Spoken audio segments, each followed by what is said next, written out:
All right, it's good to be back. So, I so I good. I request I did request a break from Noah. Noah was ready to go last week. I will say that. The break was via because of me. One because I mean the branding isn't currently updated, but we're going to be doing that new intro, whatever. The our my thought process of it was people do things kind of ass backwards where they're like, and maybe in my head it's ass backwards where they like go all in on something and then they kind of burn out from it like relatively quick and then you stop posting about it or doing it and it's kind of like, oh, like he just gave up. So I kind of wanted to see if me and you could like do an entire football season consistently, and we did. So like now it's like, okay, like we took it pretty, like I feel like we took it pretty serious. Now it's kind of like, okay, like I don't have a problem spending a little bit more money on this, that, and the third. You know what I mean? Do you know what I'm trying to say? Yeah, yeah, 100%. I feel like that's fair though, right? Yeah, I mean, people spend money on this shit all the time and end up not doing it after however long. Yeah. I will say, like, it was nice to have something like this to look forward to every week during football season. So season I one have is in fun. the books. I have a ton of fun doing this, and Yeah, and it's a great outlet for me to rant about sports rather than just like yelling at my family. So yeah, and I like to just like it's just a good vibe, and it's just a good way to just put some stuff out that we both like. So yeah, but so I requested some time off. I'm in a new job. Um, I'm tired, and just wanted a little bit of a reset. And me and Noah wanted to kind of figure out a better way to go about talking about the content, and we figured all that out. But with that being said, I would like for you texted me and said that you would like to talk about Bronny. I feel yeah, like I feel like the way that the conversation is going to go, you should start with that right now. And I don't yeah. know what you're going to say, but go ahead and I'll fill in. So a report came out, mock draft, what, yesterday, day before, of him no longer uh, in getting drafted in either of the first two rounds, in either of the rounds. And then Braun came out and made a statement about just leave him alone, like just let him be a kid. He doesn't care about this. All he wants to do is work. All this, all that. And I mean, I love LeBron, but one with the name of who you are, whether it's LeBron James or LeBron James Jr., no matter what you do, it's going to be under a microscope. And this is what you signed up for. And these are the type of things that you're going to have to deal with as LeBron James' son and as an NBA player, as a not high like level. I mean, and Division One's as high as you can get, obviously, but like as a Not technically, but high profile name. yeah. I mean, as far like before the NBA is my point. Um, He could play G League overseas, but right, you usually, get my point. You get my yeah. point either way. Um, like I don't understand, and LeBron got so much shit for this, when rightfully so. But you can't have your cake and eat it too if you're LeBron James in this situation. Like he put so much pressure on his kid throughout like this NBA season too, with a couple comments that he made about, oh, Bronny's better than guys right now, like things along those lines. And the fact of the matter is Bronny's just not good yet. Now he's obviously a freshman. He's got time, but like by no means is he an NBA caliber player at this point. Like he's on one of the worst teams in the Pac-12. He's sixth most in minutes. Like, and his shooting splits are just not even close to being good enough to what you need to do to be in the NBA. Now, there's plenty of time, like I said, but that's just something that like kind of annoyed me about the way that LeBron handled this. Like, you know that your name is going to get brought up. You know, if you're LeBron, if you're Bronny James in this situation, and like the entire time, everyone's like, "Oh, what's going to happen with Bronny? What's going to happen with Bronny? Where's he going to go? Is he going to be an NBA player?" And like, he's just not good enough yet. And go ahead. Sorry. it's just like you have to be able to accept that at this point as a father that your son is not good enough yet and might not be. Like he might not be good enough to play in the NBA at any point. So yeah, I he's just wanted not. to go over that. He's not good enough to play in the NBA. I mean, there's really no way. There's like no two ways about it. Like it's no And like disrespect. Gilbert Arenas has come out and said like he has that mentality or whatever when it's one What's on that, Mike? one against I think it was Boogie Ellis who he was playing against. But like that's great. You can have that mentality of like I want to be great and I want to be really good at one on one, but like Doesn't that's he not how average you like get 6 points a game? that's not how you get to the NBA. The- I don't know what his stats are, but I know that he's shooting I like mean, 30% from the field, like 25 from the three, and like 62% from the foul line, and that's just not good. And like he doesn't have an ugly shot, so and he's somebody that seems like he works pretty hard. So I don't understand like why out of all things your foul shots are that bad, but like I might just run in the family. bro, I don't. One, listen, I used to love LeBron, and at this stage of his career, he's just one. He sabotages himself. That's we're gonna do an entire episode on that another day about NBA teams. That's fine. That's one thing. Two, like he's becoming unlikable. Might be a little bit strong, but like for me, like now looking of why people were so critical of LeBron and why they didn't like him kind of in my eyes now, I can like kind of see where they're coming from a little bit more. And it's not like these reporters are like out to specifically get Bronny because at the beginning of the year they had him as like the 10th overall pick as a Yeah, lottery pick. And yeah. like now he's not even in the draft for 2024, which like he shouldn't be. He should stay as long as he can in college and see if he can get any better. But like the type of things that LeBron said about how he was better than guys in the NBA right now, like that's just He said setting that when Bronny was in high school. yeah, exactly. That's what I'm Like saying. Like last year, him, last year he said this. and then he doubled down on it again this year about it being like, what was it? Um, like what low key something about how Bronny is better than guys in the NBA right now, and like that's not accurate. Because if you think Yeah. about it, you can go to these NBA teams and they've got guys that can just give you buckets as their 10th man. Like and those guys were actually legit in college.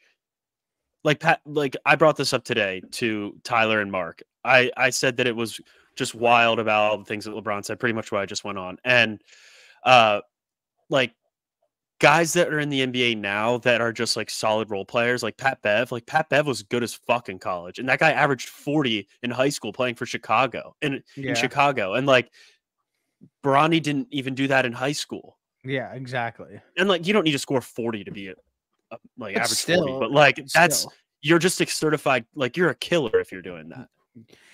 I'm right with you. I think probably the fairest thing to say in this entire situation is over the last like 10 years, LeBron is brutal at evaluating talent for basketball. Like I think Yeah, that there's been some bad moments. every single person that he's ever wanted to like play with, every single person who he thinks is like up and coming and good just aren't. So I think LeBron is just awful at evaluating talent for basketball players right now at this time.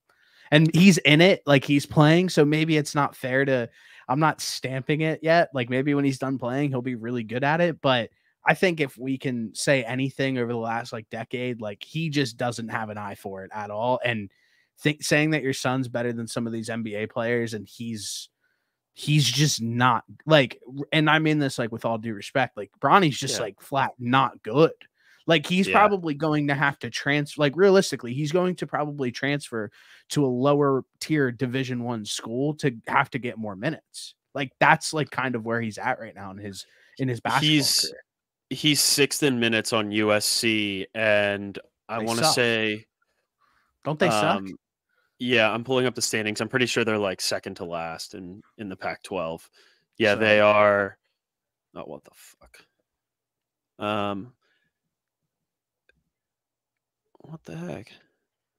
Oh wait, here it is. They are second to last. They're 11-16. Yeah.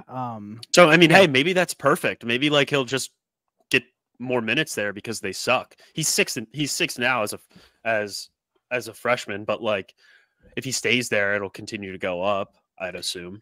You know what I was kind of thinking about the other day, and I said that people don't do this enough, and they should. Is what's wrong with being like an all-time great college basketball player, all-time great college athlete? Like honestly, really nothing at all. Like some of those guys are really highly revered. They are like a legend on campus forever. Tim Like Tebow. yeah, like Tim Tebow, like Stetson Bennett will forever be a legend at Georgia. Like if he goes Yep. into town, like everything's taken care of.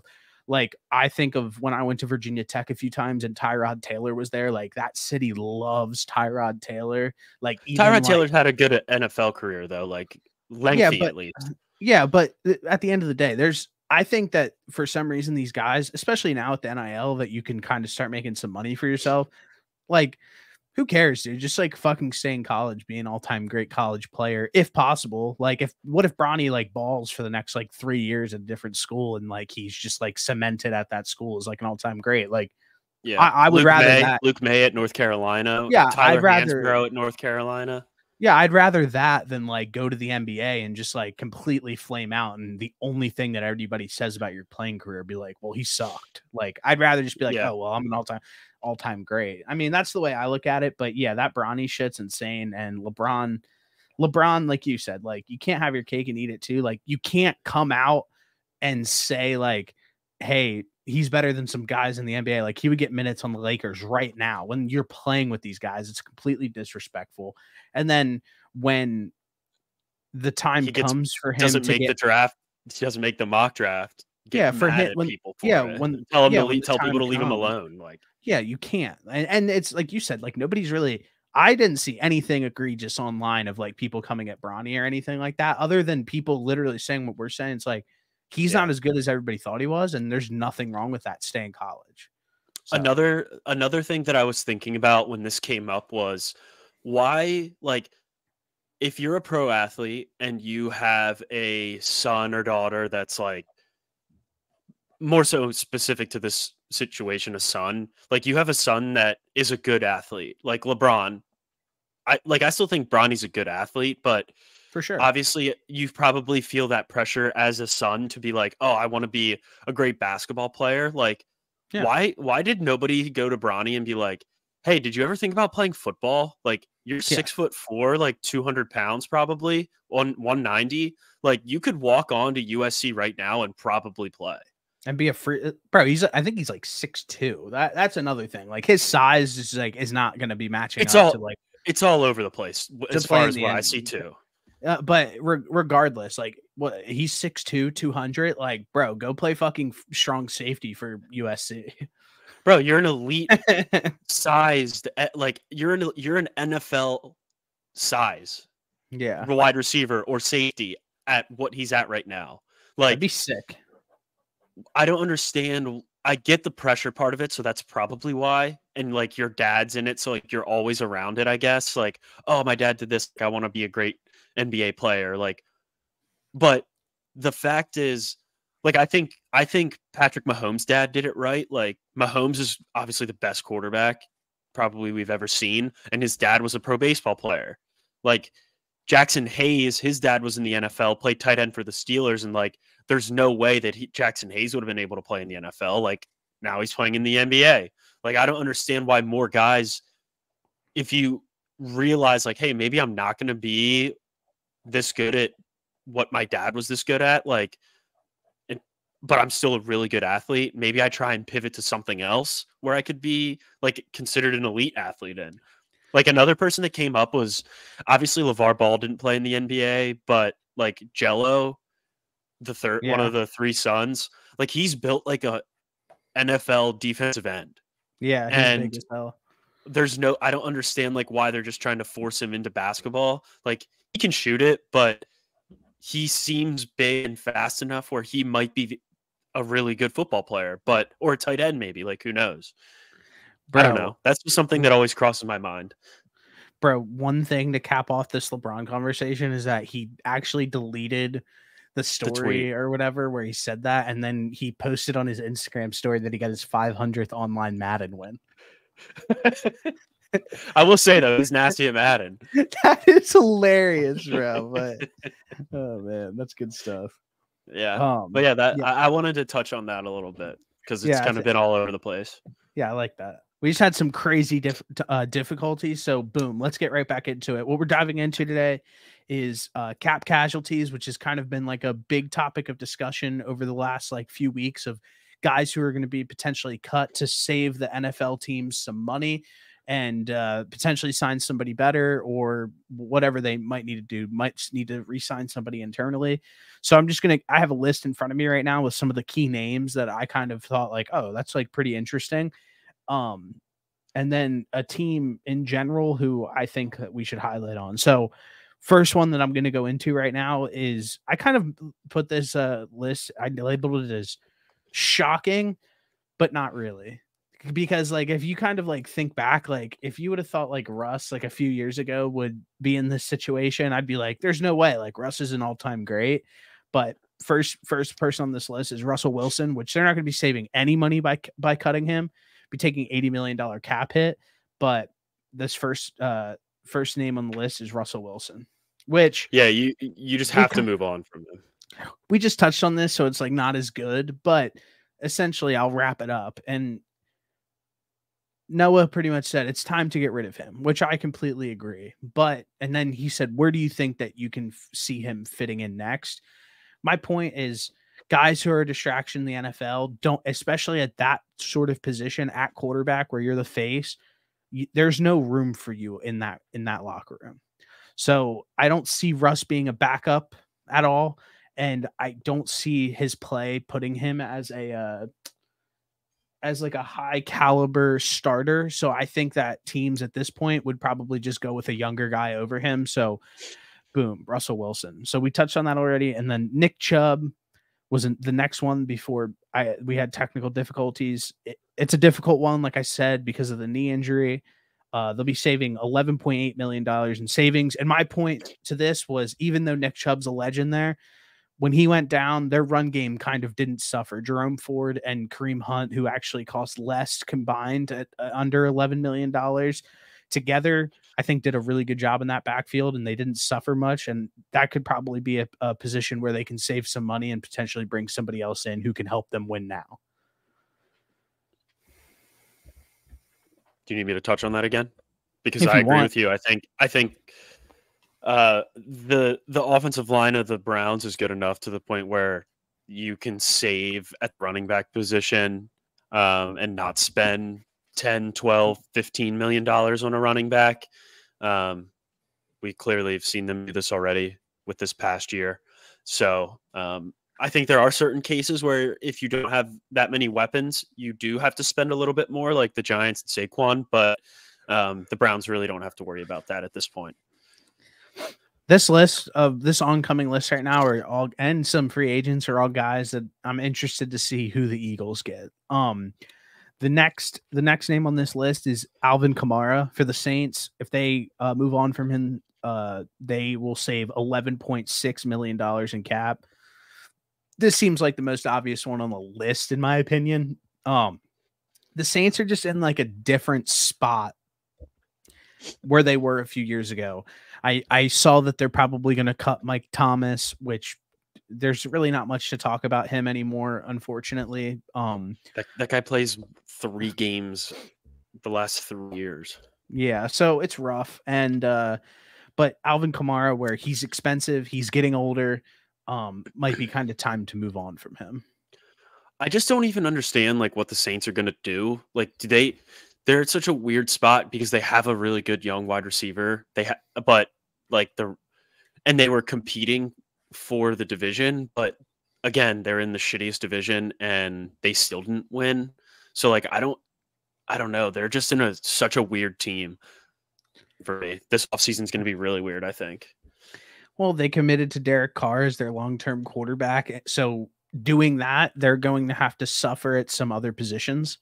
And by doing that is just cutting some guys who are making a lot of money and trying to supplement those roles to maybe beef out the defense, maybe get it a little bit younger or whatever else that they probably have to do. But Kamara probably going to hit the market. And I could see him fitting in with Kamara fitting in with a lot of teams, honestly. A lot of teams that need a running back. I agree. So I think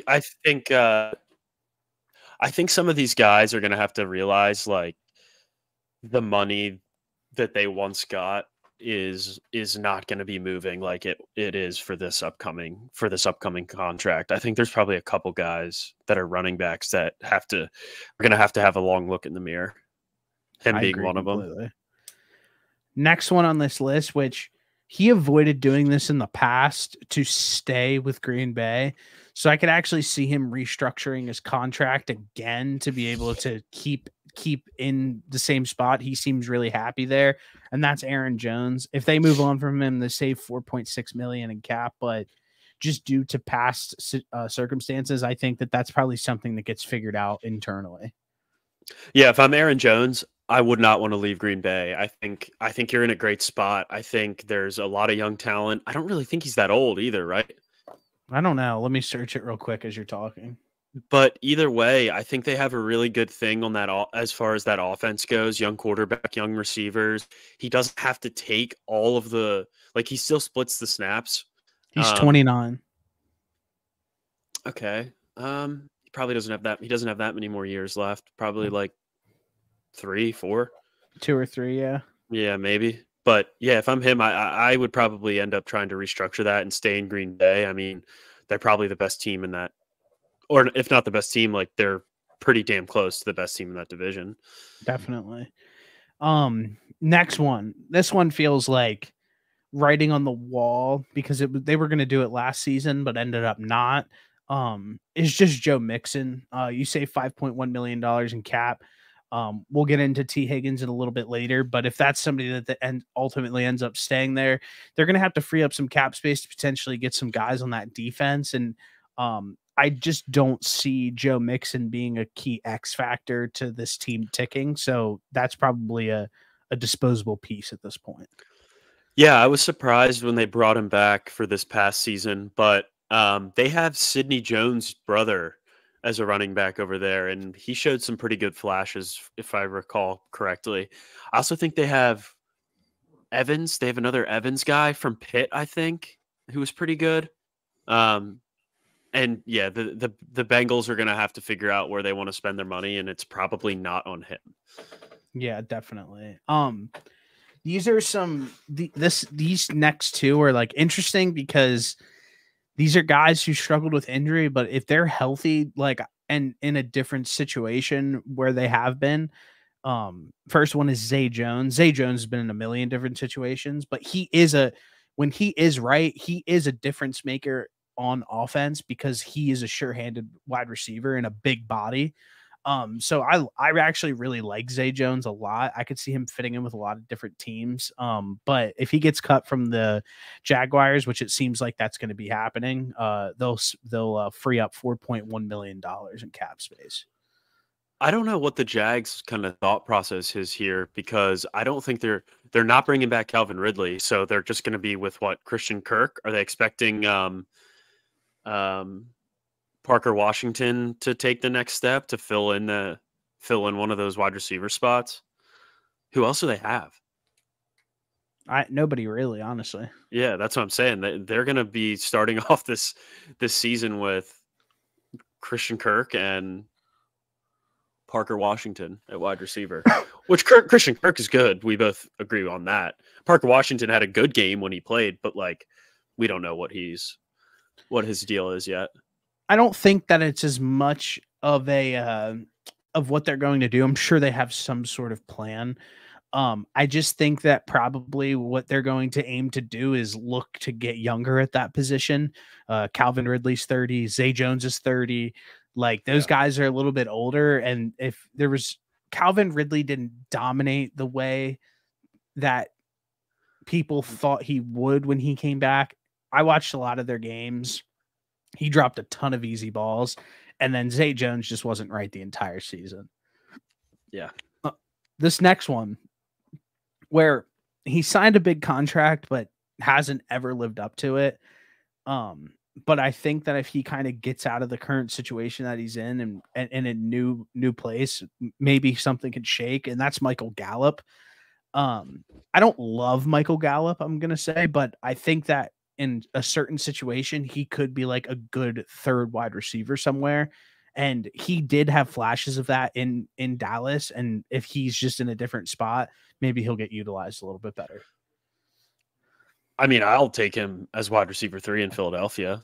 Yeah, he would be a good wide receiver 3.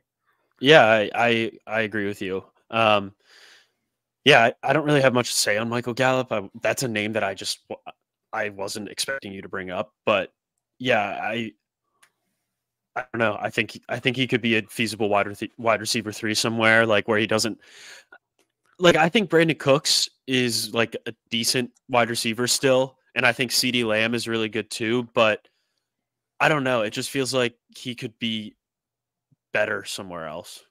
Yeah, I think it's one of those situations where Dak loves his tight end and he loves CeeDee Lamb. Loves CeeDee Lamb. And there's really not much more to it than that. So that's what it is. But also like where around the league are wide receiver 3s like really going off? It's not about going off. It's about going to a spot and fitting in and making plays when needed. Yeah. Somebody that like a team that I could see like a Zay Jones or a Michael Gallup, like a team really desperately needing something like that is like an Arizona Cardinals who have money to pay these guys, who usually get guys who are older in their careers. Like getting them to land there because right now they literally don't. They have Greg Dortch is a free agent. They have Rondale Moore currently under contract in their wide receiver room. So it feels like that's going to be a position of need for them, like heavily, and they're going to address that in the draft, but they're also going to address that in free agency because Rondale Moore hasn't lived up to who they thought that he could potentially be. And yeah, I mean, that's pretty much all there is to it. The Cardinals can bring me in for wide receiver 3 if they need me. You'd be a good fit there. They lose Hollywood Brown, but he was kind of shit this year. Whatever. Yeah. Next one. This is an easy one because he said that he wanted to go and be on a contender and then signed with the Titans. Cut D-Hop. Get D-Hop out of there. They saved $10 million in cap space. The Titans are a complete dumpster fire. Having D-Hop in there does nothing for you. D-Hop, get out of there, fucking get cut, and go sign the vet min and go play for somebody different. Somebody who I really think that where he should go is Baltimore. I would absolutely love to see D-Hop in Baltimore. Baltimore did it with OBJ last year. OBJ is not the same player in any capacity. D-Hop is the same player. I think he's probably like more to himself than other people are, and I think he can make a difference in Baltimore. I really do. Yeah, I think he still has plenty left in the tank, and he's not coming off of 2 leg surgeries. Yeah. That his decision to go to play in Tennessee was clearly money related and who's going to give me the most, which whatever, I get it. Get your money, get paid. I think this move makes perfect sense for both sides. There's no reason for D-Hop to really be there. The Titans are going to win 7 games max. And I mean, max. You get rid of Vrabel. I forget they don't have. Yeah, I was just going to say I completely forgot for a split second that Vrabel's not a coach there. They might win 5 games. So that's just and they just need to clear up as much cap space as they can. All right, now let's get into some of the big money guys. This one is the most obvious name on the board. If I were the Green Bay Packers, I would be punching the fucking walls. And also, I'd be going down in the locker room and helping him clean out his locker. David Bakhtiari at $20.9 million. See you later, pal. That guy, I have not seen him play a game of football in 4 years. I swear on my life. Yeah, that's a pretty easy one to get rid of. Tell him to just go sign with the Jets follow Rodgers to New York and wish him well. I mean, Yeah. they were perfectly fine along the offensive line without him, and there's no reason to keep a guy like they clearly showed that they were good enough across the offensive line where they don't need to pay a guy to play half a game in a season, however much money they were paying him. So I that's an hate easy him. one. Literally called the jet for him to New York. So Yeah. Yeah, definitely. Next one on this list. This is a name that's bittersweet because I do like him a lot, but he's so injury prone at this point that it makes no sense. Mike Williams, $20 million. See you later, pal. yeah. Yeah, that was a guy that I was actually so hyped for when he got to the Chargers. But he just hasn't been able to stay healthy. And this is a spot where I think the Chargers are going to look to add another weapon here. And I don't think it's worth paying Mike Williams any more money than you have to at this point. Yeah, I think Keenan Allen's clearly their guy. You want him to retire there. He played at a very high level last season. He got Right. banged up towards the end of the year. They made a business decision to just kind of rest him, get right for next season, save it. And then on top I of that, think if you're the Chargers, though, you have to begin to look at this is probably one of the last few seasons that Keenan Allen's going to be there. Who's going to be the guy that fills in for him? Like, who's going to be the next guy? Because I don't think Quentin Johnston's that guy. He's not that guy. You're not that guy, pal. Dude, he's not good. That was a complete whiff, especially when Zay Flowers had the year that he had, and you picked Quentin Johnston over him. Yeah. Didn't love that pick, but Mike Williams, I don't know why. I have a very gut feeling that the Patriots are just going to sign him for some reason. I don't know why. I could see Mike Williams in New England this upcoming season. Truly, that sounds hysterical because it feels so right. Yeah, it does. There's no actual background information to prove that, and there's no Zero. stories or anything that we've heard, but that does feel so right. A name that that we went over, who I wrote down of a fit that I like him with. I love Zay, I hate the Chiefs, but I love Zay Jones on the Chiefs. Okay, they just cut MVS. Marquez Valdez Scantling today. I just could see him being a vet guy that comes in there and like does his job and is decent if he can be healthy. Yeah. Okay. So this kind of leads into a deeper conversation because we already touched on one Charger. We touched on Mike Williams. This next Charger that I'm going to go on is Joey Bosa. They cut him this offseason. They saved $14 million. If you're the Chargers, can you cut your entire defense? Because why not? They should. Yeah, why not? And they literally should, because Khalil Mack's on the list too. I was just about to say that. $23 million if you cut Khalil Mack. So those are three key names right there where those were like guys that you thought would be your guys, and they're not. They're not difference makers. A lot of the time they're hurt.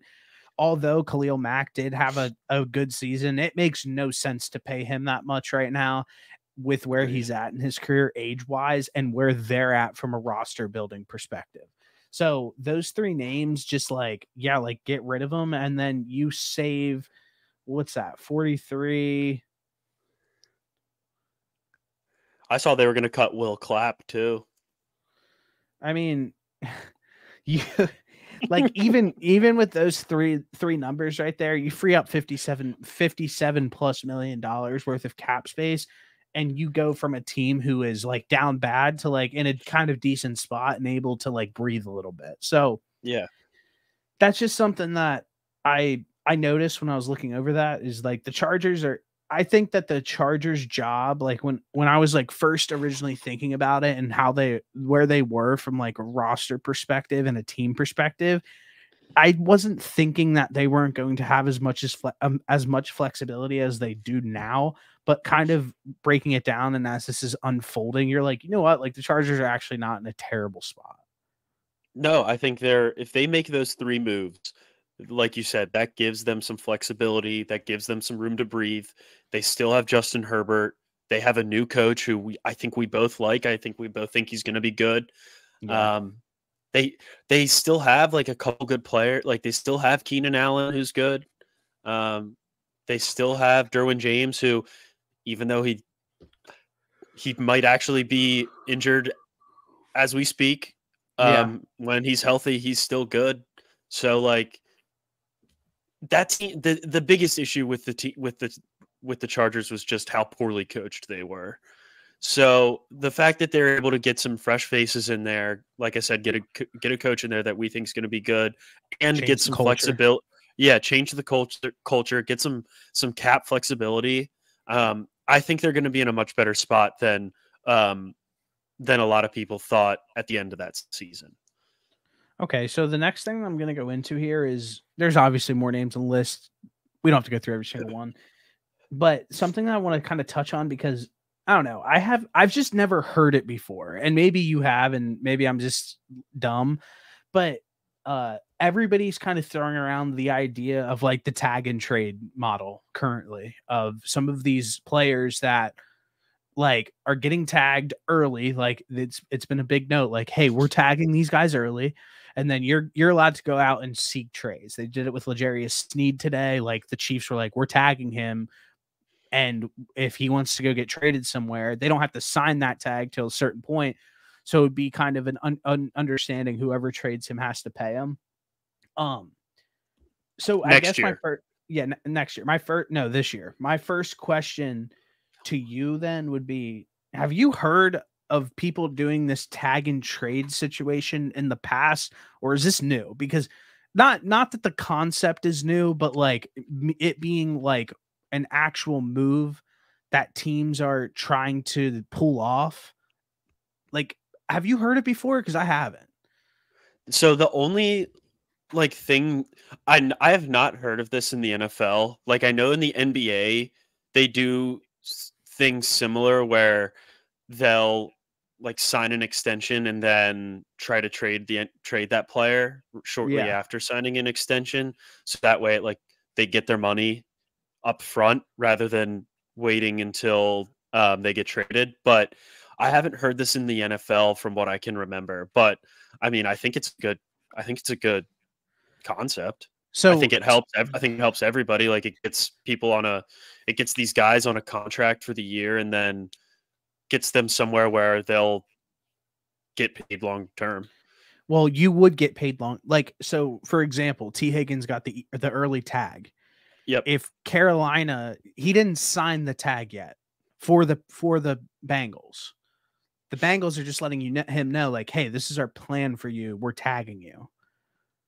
So right now they're sitting there being like, okay, like go ahead and seek a trade. Then if Carolina's like, here's a first and a second for T doesn't sign that said tag, and then the Panthers then would be trading for a free agent wide receiver technically, and then give him that contract right now. Right, and the franchise tag is just for 1 year. It would be for 1 year if he was on the Bengals. So that means that the Panthers take. So what? Are you sure? Yeah. Okay. See, I thought it was you play on the tag for that year. Like if T. Higgins gets traded to the Panthers tomorrow, he's not playing on the tag. He's going to be playing on a long-term contract. On whatever the Panthers offer him. Yes. Okay.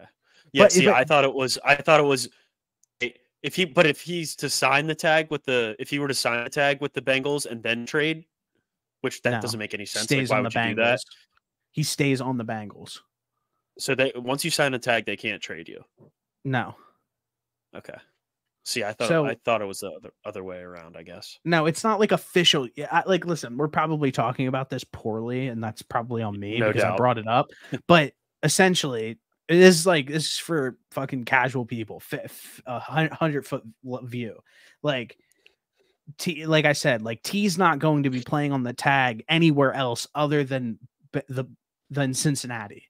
If he were to go somewhere different, then they would work out a long-term contract and play under that long-term contract. So that's what happened with Josh Jacobs last year, is he ended up playing on the tag, right? Yes. Yeah. So yeah, I mean, so there's 3 candidates. Have you heard of it? Like, am I tripping? Like, I've never heard of this being a thing before. I don't know. Maybe like I haven't ever paid that much attention to it as I am this year. I just feel like I feel like I've paid attention in depth for the last few years. Like probably I'd say pretty consistently 3 years now, and I've never heard of this being like an option for a team, because there's 3 players that are kind of getting circulated currently. It's T. It's Brian Burns. Maybe it was worded differently when I heard it. I don't know. It's Brian Burns. Brian Burns for the Panthers, and then lastly L'Jarius Sneed, which it's been pretty public, honestly, like his situation, like probably the most public out of all 3. So yeah, I just wanted to see what you thought about that. And honestly, these 3 names, they're really great players. So I'm interested to see if they end up staying with their team on the tag or if they go somewhere else. And I don't know. I think that these guys can make differences on a lot of teams. Dude, there's so many rumors about Boston Scott and Milton Williams trying to get L'Jarius Sneed to Philly, and I need it. L'Jarius need it. Did he like play with them or something in college? Yeah, he played college at Louisiana Tech with those guys. Oh, that's interesting. So they're recruiting him to come to Philly, which would be sick, and they need a corner. So make it happen. Yeah, that's such a weird, like the Eagles, we'll get into it another time. The Eagles are in a weird situation, but tag and trade situation is completely fine. And then I texted you and I said, let's give our top 5 free agents right now. Let's give our top 5 free agents who are on the market, who you like the best. And then on top of it, let's throw them into a potential team that you like them the most. You go first. Like, do those 3 guys count? Because I think those are 3 of the best, like, free agents. I mean, if that's what you want, if that's who you want, go ahead. I'm not gonna say anything. Because I had L'Jarius Sneed, like, my one of my guys, and I do want, like, I think Philly would be a great fit. But I also think like there's so many teams that like you could use a lockdown corner, and like what team is not going to want to lock down? Like realistically, all of these free agents that we're about to name, I have 4 defensive players. Bro, all of those guys would be list. They would be so good on the Eagles, dude. No. I wasn't even going to say that. I have 4 defensive players on here, plus T. Higgins, and then one other guy, and all the defensive players would be like the Commanders. Just go to DC, like, and you'll start and you'll get all this money, and because they suck on defense. Yeah. But like, also, do you want to go to play for the Commanders? Like, not really. So I'm sticking with my one as L'Jarius Sneed to Philadelphia. I'll give my number 1, Chris Jones. He's a little older. I think he makes an immediate impact on whatever team he decides to go to. You know who he would be sick on? The Niners, the Chiefs, the Eagles. Oh shit. Fletcher Cox is is getting old, dude. He'd be sick to fill in. Listen, I think this is I don't have any intel on this, obviously. I know Chris Jones was boozed up after the Super Bowl saying he wasn't going to go anywhere. You're Chris Jones, if you're Chris Jones, you cash out. You're going to get a massive contract from a team. He's got 3 Super Bowls, right? Yeah, he's got 3 Super Bowls. Go get a fucking massive bag. Do your thing. You're an all-time great already. And no matter where he goes, I think that he makes an impact. So honestly, I like him on the Commanders. No joke. Nice. I was all over that. Okay, go ahead. What's your second? I had Brian Burns on here, a young edge, a young outside linebacker. Like, we already talked, like, that's why I said I didn't want to But you know who'd be sick? Who'd be sick on? The Niners. Bro, No, I don't have some them on the Niners. somebody just sent me a tweet that said the only way to kill Diddy is to drive a dildo through his heart on some supernatural shit. That's why I started cracking up. I was like, what the hell? I was like, what are you talking about? That shit Yo, is Diddy's so a real funny. vamp. He's a real Bro, vamp. go ahead, Oh, my that's bad. funny as shit. Josh Allen, my bad. Whoa, no, do you have Josh Allen on your list? Well, yeah, of course. Yeah, that's who I had too. But yeah, I was gonna say Brian Burns to the Colts. I like that. Okay, so my number 2 is Josh Allen. The rush end. I think that he's 26 years old. He had a career season last year. If you watch the Jaguars, he always made a difference. He had a few interceptions. He had a few a few game-changing sacks each time that he played. I really like him. Somebody that I really would love to see him on is the Arizona Cardinals. The Cardinals I knew you were gonna say that. the Cardinals have the money to pay him. They absolutely need an elite edge rusher. I think that he walks in there and automatically makes that defense better, which they need it. So yeah, I love Josh Allen to the Cardinals. I'm still thinking about that tweet. That shit is so funny. Shit's insane. That shit is insane, dude. Oh gosh. Who's your number? Yeah. Who do you have as 3? I have Jalen Johnson. I think he's gonna end up staying at the Bears, but like I think that's such a perfect fit for him. I think he was good last year, and I think you need to have a lockdown corner. I think he just fits perfectly there. So I think the Bears should really do whatever they can to keep him in Chicago. I like that too. My next one, Brian Burns, which we just said. I like him to go to the Rams.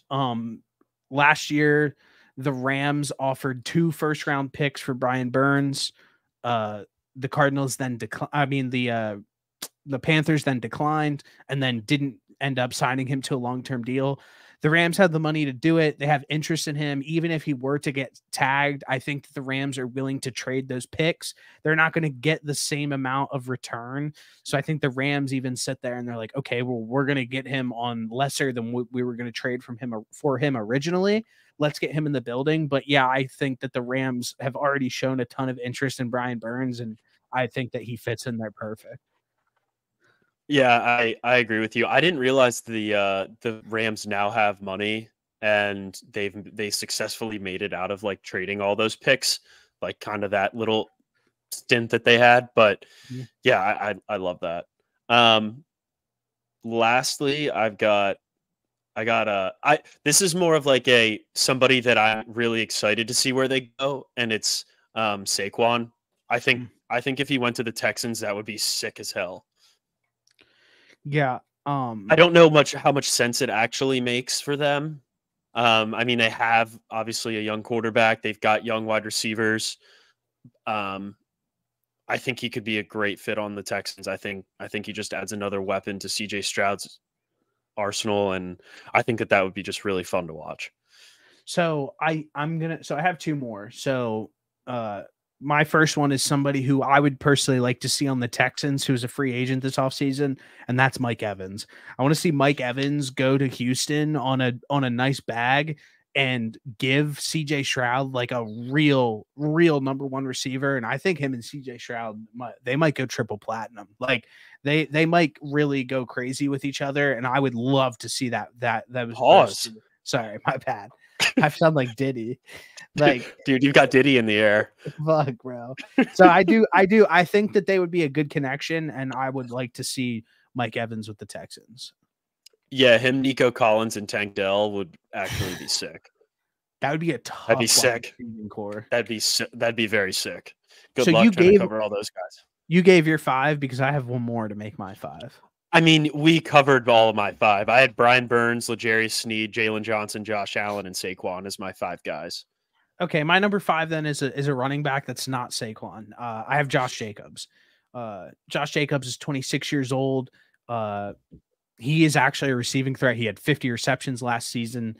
Has shown that he could be a true workhorse back, 3 downs, can withstand the brunt of a football season. And I give him a slight edge over Saquon just because he hasn't had those injury problems that Saquon has had in the past, and he's a year younger. So I think Josh Jacobs can make a difference on a lot of teams, and I would be interested to see where he ends up. So I don't have a fit for him per se, but I think Josh Jacobs is an interesting name to watch as this plays out. Yeah, I mean, it feels like any of these guys too would be kind of fun to see on the Ravens as well. Yeah. So there's that. Also, I mean, I don't know what the Eagles are going to do, but like, I think it would be cool to see one of those two guys in Philly too if they don't bring back DeAndre Swift. So I don't think that they can afford them. Where they're at. I don't think it makes much sense for a team like the Ravens or the Eagles to go after one of like the young bucks who are going to get a little bit more interest. What I see the Ravens and the Eagles, what they will find attractive is I think that they're going to be fighting over somebody like Derrick Henry, who's not going to command top of the market money like the way that these two guys will, but guys who have shown that they could be successful in the past and that they can get in there and potentially be a game changer. What do you think? How much do you think Saquon asks for? I'm trying to find contract from last year. He played on the tag at 10 mil. I think that they try to get 12 per, 11. That's what he was looking for. Yeah. I think what ultimately makes a difference in this entire situation is that they're looking for a 3-year deal.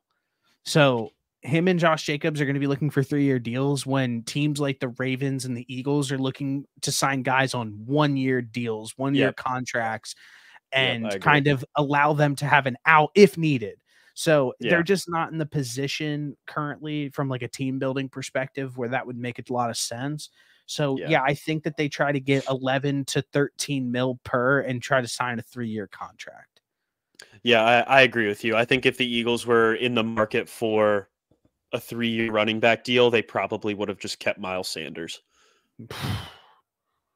That would have been who has fallen off the face. Listen, I think Miles Sanders would not nearly have had the fall off if he stayed in Philadelphia. I mean, he wasn't good in Philly. He was significantly better than what he was. He didn't score a touchdown one season. Yeah, but it's not outside of that. He still had a touchdown. He still had good numbers outside of not scoring. He is not.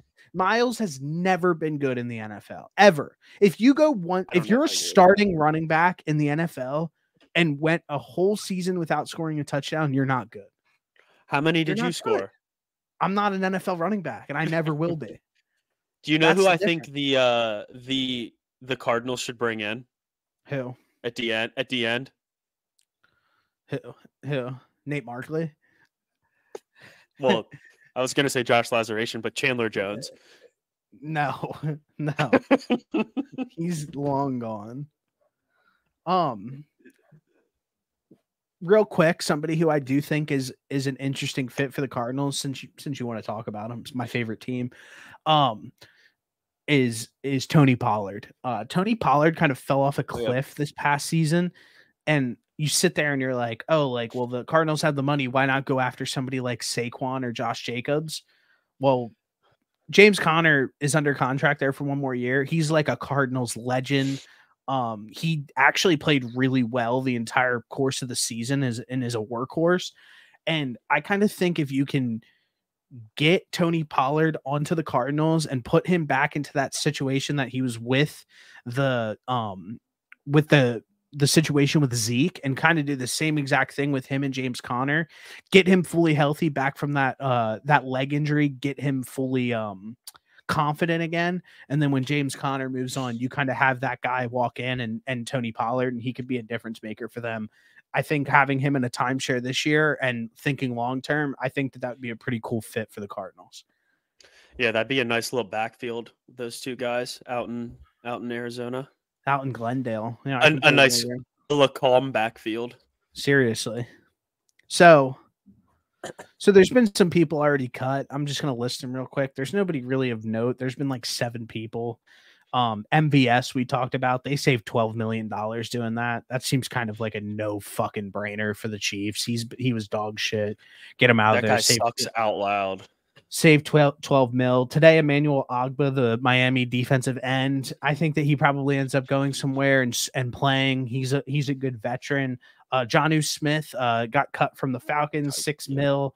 He's going to go somewhere and probably be a second string tight end and play that role. He's actually had a pretty decent season last year. Yeah, he actually, there was a point where he was playing better than Kyle Pitts. Well, he did play better than Kyle Pitts. Not a point. He played better than Kyle Pitts the entire season. He had more yards, more receptions, and more touchdowns than him. All-time miss by the Falcons, thinking that taking a tight end that early would be a good idea, but what do we know? And then the last name that I have on this list is Tracy Walker, the safety for the Lions. He's an okay player. They say 5 mil doing that, but yeah, he's cut. Yeah, no real head turners there. Like at all. So the list that we went over of the potential people was way better than the one. Way better. So it'll probably end up being like a list like the one that I just read rather than the one that I read earlier, but we'll see. But like so many moves that we mentioned earlier were like make more sense for these teams than things that have happened already. You would think like there's literally no reason for the Chargers to keep those 3 guys that we talked about and have zero room to do anything outside of that besides draft. Well, yeah, I completely agree with you. It's just more about are they going to do it? If me and you are sitting here, I say yes. What really excites me about this entire offseason is this free agent class. I think it's slept on. I think there's a lot of really great players on it. And I think that there's a lot of players that if they go to the correct situation could make a really, really big impact and could sway a few things for that said team. But yeah, that's kind of what I'm thinking. Do you have anything else? If Joey Bosa and Khalil Mack get cut, they're probably going to go to the Niners. Well, probably. Yeah. I mean, the Bosa brothers, I'm sure they'll want to play together. What's wrong with that, though? Nothing. I'm not scared. You should be. Once Tanner McKee gets going, you guys should be okay. Yeah, we'll be just fine. I actually think they might cut Mariota or let him go. That's a mistake. That's a big mistake. So obviously the NFL Combine is this weekend. This week in general, everybody's kind of there right now. It's tomorrow, Friday. Yeah, the meetings and stuff have already started and everything like that. But I think what's really interesting is I kind of wanted to touch on some names of guys who like weren't really going to be doing anything when they got there, and I kind of wanted to get your initial reaction on if you're a guy who you know that you're going to test well, like. Why not do it? Like, I guess I'm just a little confused. Like, if you're a Caleb Williams, you don't gain anything from doing anything at the combine, so don't do it. That makes sense to me. But somebody like Jalen Daniels, who's kind of like getting second overall pick hype, but like could do something at the combine to kind of solidify it. Like if he went out at the combine right now and ran a 4.445, like people would literally drop. So yeah, I guess I wanted to get you same with Cooper DeJean. I saw Cooper DeJean wasn't testing. Big red flag from me and Noah. We already said that there were some red flags with him there, and he's not doing anything at the combine. We're steering clear from him. But I wanted to get your initial comment on guys who you kind of would think like, oh, you're going to go to the combine and you could do more than just the meetings and make a difference in your case and do it on the national stage and have it matter. What do you think?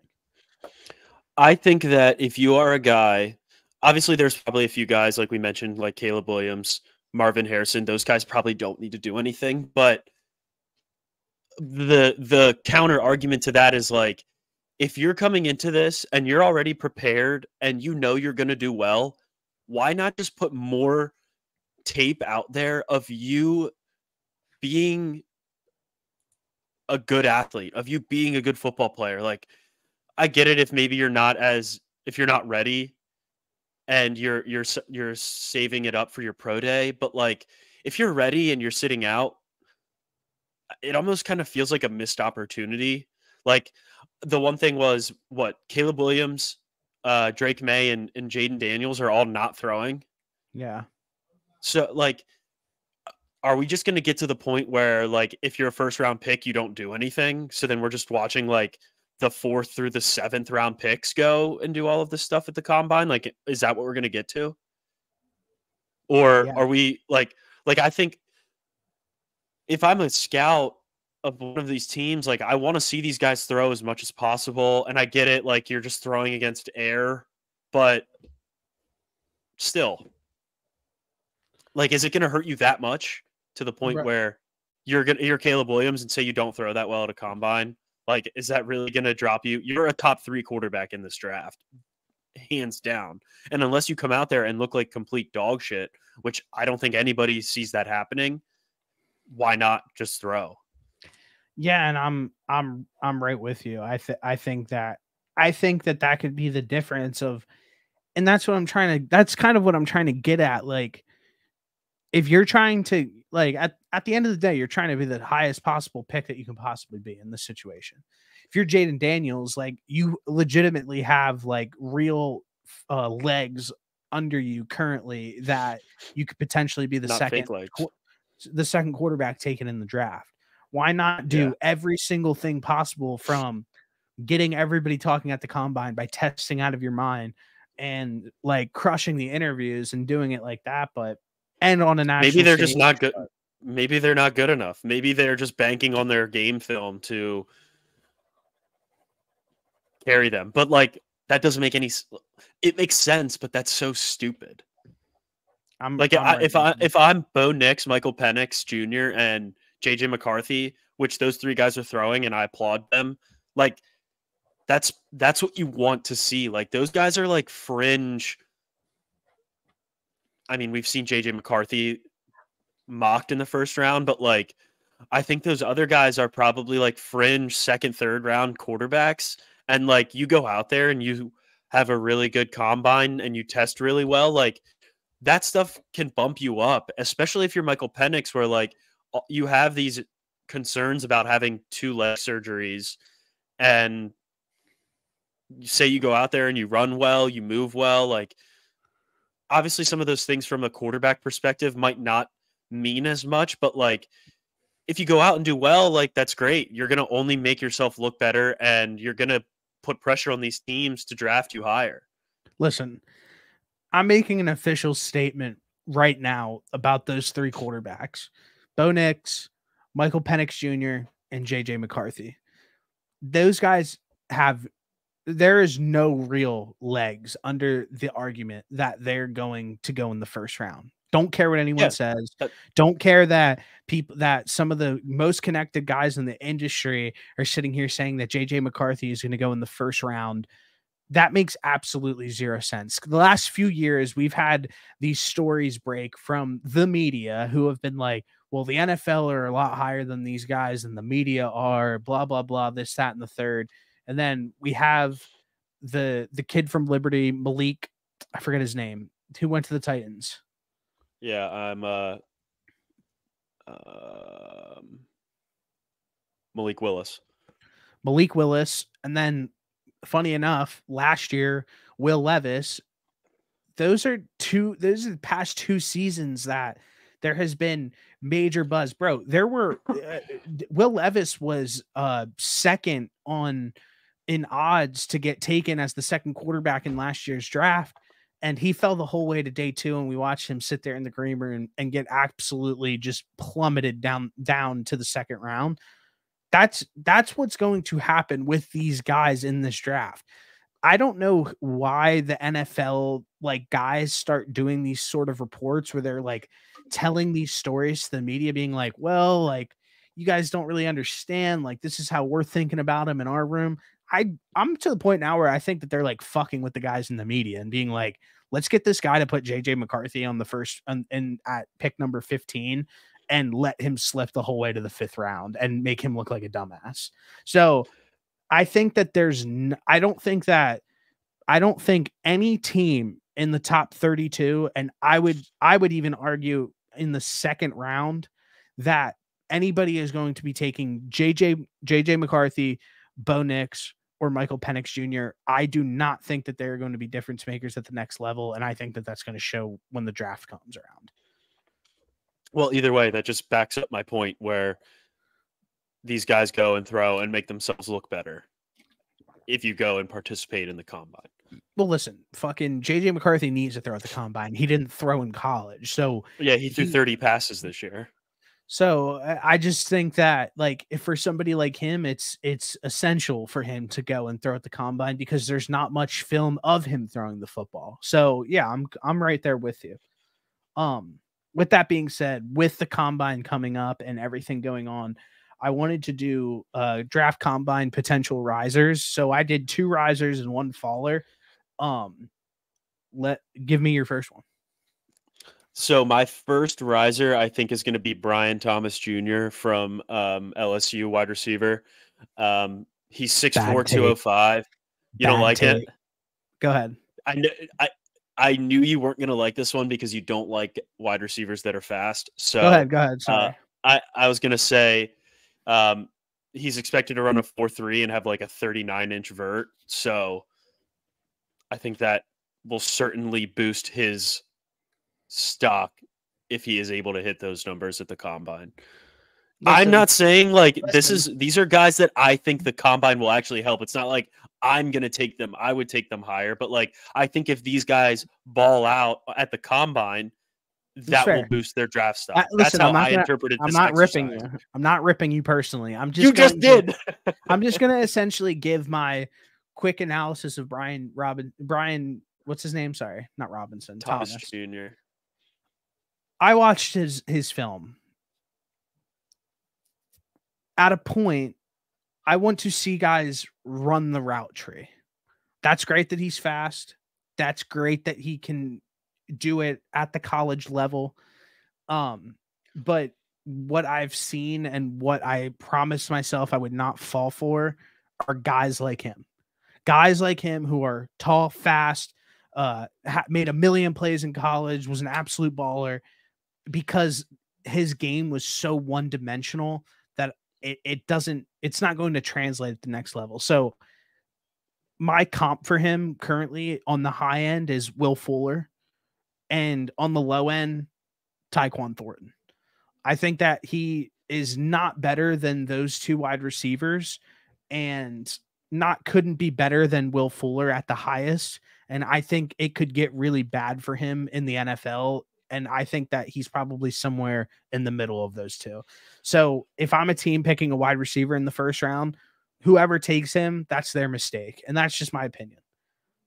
That's fair. But I think if he goes out there and balls, we know how NFL teams like to react to wide receivers that will go out there at 6'4", 205 and have a good combine and say, oh, this guy ran a 4.3 40. He has a 40-inch vertical. We're going to bump him up. I think that is what happens in the NFL. That's a fair point. And that's why I have him as that's why I have him as a guy that will benefit from having a good combine. I'm completely there with you. I have a blood pact with Andrew we threw out fast wide receivers. If anybody's ever been burnt from that more, it's probably been the Cardinals, right? Well, yeah, they took Andy Isabella over DK Metcalf in the second round. Imagine. Anyway, my number 1 for this year's risers is Quinion Mitchell, the cornerback out of Toledo. He was on the freaks list to start the season. It's reported that he's going to run a 4.4 and get 25 reps of 225 on bench. I fully believe that. He's going to test out of his mind this weekend. And I think that this is going to solidify him to be the first corner taken in this year's draft. People already love him. And when he does it on the national stage, people are gonna absolutely fall for him. So yeah, I think that this weekend Quinion Mitchell's gonna kind of solidify himself as the top corner in this draft. I like him. I've got Chris Jenkins Jr., tackle out of Michigan, as my number 2. 6'3", 304. He's been described as the mutant of all mutants. Nice. His dad played in the NFL. So he's got that NFL bloodline.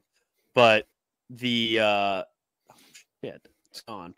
Yeah, he was on the freaks list to start here as well. Yeah. Right now he's listed as a early second rounder to the Chargers, and Brian Thomas Jr. is listed as a late first rounder to the Bills. My number 2, Keon Coleman. Yep. I got boots on the ground in Indy right now telling me that he's been absolutely crushing his in-person interviews, which always sits well with the NFL teams. We can get into it at some point if you want, but they ask a ton of personal questions, try to pry a lot out of you. They have a ton of information on all of these guys, from mistakes that they made when they were 15 years old to mistakes that they made now, and like everything in between, their upbringings. And there's been some famous questions that have been told by players that haven't sat well with the public. But yeah, it gets personal. And believe it or not, like I said, like I went through a 5-round interview process to get my job. Like if you're gonna be going and getting paid tens of millions of dollars and potentially being a real face of the franchise, $1 billion franchise, one of 32 in America, you're gonna get asked some tough questions because they're making sure that you're the right fit and who they want to bring in to pay all this money. It's really not rocket science. I don't know why people overreact to it. But yeah, Keon Coleman, the interviews are going well. And on top of that, he's going to test out of his mind. We talked about how athletic he was already. Somebody said that he's big as hell in person. And also on top of that, I always like bringing this up. He returned punts last year. So I just think he's a freak. And I think that he has a real potential to if he's setting himself apart in these interviews, he's definitely going to set himself apart in the physical aspect of it as well, because he's a freak. I had a feeling that you were going to have him on your list, and I think that he's going to test really well as well. So that's partially why I didn't put him on there. But like, that's my receiver for this year. Like last year, we were high up on Zay Jones, and I think we were right on him. Zay Flowers, sorry. Yeah. And I think we were right on him so far. I'm right there with you with Keon Coleman for this year. I'm glad to hear that interviews are going well, and I think he's going to have a great NFL combine. And listen, we can sit here and say Marvin Harrison Jr. That's a lazy answer. We're not giving that answer, so fuck off. I also think that Keon Coleman would test better than Marvin Harrison Jr. Yeah, I think Keon Coleman's a better athlete. Yeah, I'm right. He played basketball. People forget that he played basketball at Michigan State. That's crazy. Your third. All right. My third guy, Chop Robinson, edge rusher, Penn State. 6'3", 254, late first rounder to the Lions. Probably he's a little bit bigger than Micah Parsons. My reasoning for having him is Penn Staters always test super well at the combine. That's true. Their strength and conditioning coach I forget his name, but he has been doing a phenomenal job at maximizing these guys and making sure that they're as ready as they possibly can be every year when they get to the combine. I think it was 2 years ago when Adafe Owe, guy didn't even have a sack and he was drafted like early second round, tested absolutely out of his mind. So I think Chop Robinson is going to go and put on a show, and I think he's only going to help himself this weekend. There's a big commonality with Penn State edge rushers who they just cannot get sacks in college, because Chop Robinson couldn't get sacks in college either. He was all over the place, but he just I don't know what happened. They just couldn't land. But all these guys now are doing well. Like Odafe is playing well for the Ravens, and obviously Micah Parsons is one of the best in the league. So they're No, doing something definitely. right. My last one is a faller. And I had a really tough time choosing between Michael Penix and Bo Nix, but I'm just gonna go Bo Nix in this situation. I just think that I think these guys are second class citizens, to be completely honest with you. Like those, and I'm gonna throw JJ McCarthy in this as well. Fuck it. I'm gonna put all three of those as my fallers because we lost him, folks. Of Michael Start that over. Start that over. We lost you. You said you're putting all three of them as your fallers. I think that the reason that I'm putting the Bo Nix and Michael Penix Jr. in a class with each other is those are guys that are so old. They have been in college for so long. And it seems like during the Senior Bowl and like the other stuff that they have going on, they're just rubbing people kind of the wrong way, where it took them so long to get to this spot that it's just kind of like at this point, it's like, okay, you guys are 26 years old. Like they're our age and they're on their just like, Brandon Whedon. yeah, like they're just starting to like get in through this process. So I just think that's gonna rub people the wrong way. A big one for Michael Penix is he had 4 season-ending injuries. Like that's crazy. And then for JJ McCarthy, I think he's small. And you kind of like look at these small quarterbacks who aren't like true athletes, which I wouldn't put him as like a real true athlete. No disrespect. I just think that like him over time like isn't going to age gracefully, and you've kind of seen that with these smaller quarterbacks who aren't like true elite athletes. So I think that like JJ McCarthy's size is going to make him a faller. So number 3 in my list for fallers are just the second tier citizen quarterbacks. How like McCarthy's 6'3", 202. Like that's not a bad. That's a decent size for an NFL. I'm letting you know right now he is not 6'3". That's what I'm just going off. I'm telling you right now. I have boots on ground that say that he is not that he's 6 foot. I also think he just sucks. Like if your quarterback was good, I understand that in that second half against Penn State, they didn't need to throw the football once, but like if your quarterback's good, you don't just hand it off for a full half against another top team in the country. I'm sorry. Who's the last person to do that fell off? Can you name him off the top of your head? I have no idea. Mac Jones. Dude, I saw didn't throw one pass. Yeah, and he sucks. I saw a tweet today, or a TikTok actually. They were talking about ratings of players for NCAA that's coming out, and they were like, do you think Devontae Smith should be a 99? And one guy said yes.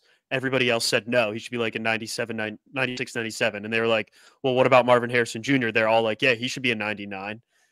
People forget that Devontae Smith probably had like one of the best college seasons as a wide receiver of all time. No, he won a Heisman. He won a Heisman. And he made Mac Jones look so good, and Mac Jones is so bad.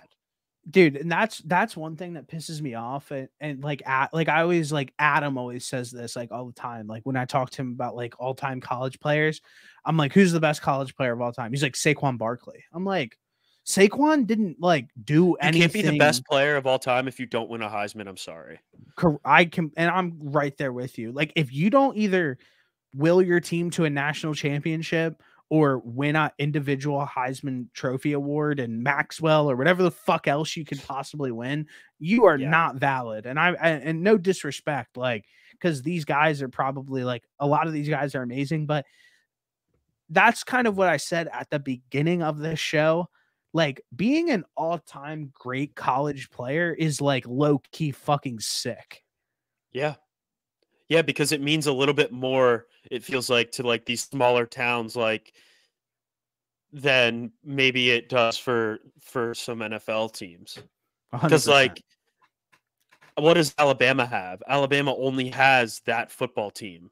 So like if you're a phenom when you play for Alabama but suck in the NFL, like you're still going to go to Tuscaloosa and be certified no matter what.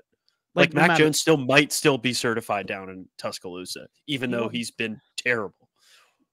Terrible. Like same with like Bo Jackson. Like Bo Jackson's definitely certified down in Auburn, Yeah, no, I'm right with you. and he didn't play in the NFL for that long.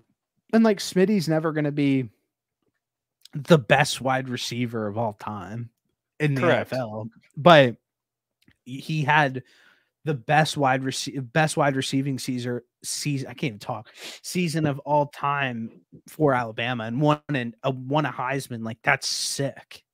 Yeah. Yeah, I completely agree with you. All right, sorry, we got off track. All right, Who was your final one? Oh no, yeah, yours was three fallers. Yeah, yeah, I'm good. QB trifecta. I'm good. If you have anything else, please go ahead. No, I'm looking forward to this. Like it's a little bit of like football kind of being back.